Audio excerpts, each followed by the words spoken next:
बिस्मिल्लाहिर्रहमानिर्रहीम। अस्सलाम वालेकुम। मुन्ना वॉइस में खुश आमदीद। दोस्तों, मैं आप लोगों के लेके आया हूँ आज एक यूट्यूबर की वीडियो। इसका नाम अल्ताफ़ हुसैन खाकी है।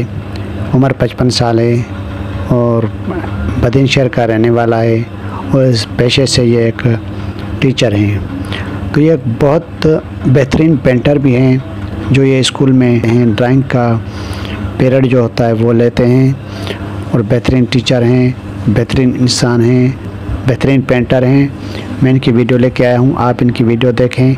आपको जो भी वीडियो पसंद आती है आप मुझे कमेंट सेक्शन में बताएं। आप जाकर इसके टिकटॉक को फॉलो करें और उसकी मज़ीद अच्छी वीडियो देखें। तो चलें वीडियो शुरू करते हैं।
मिठा दिलदार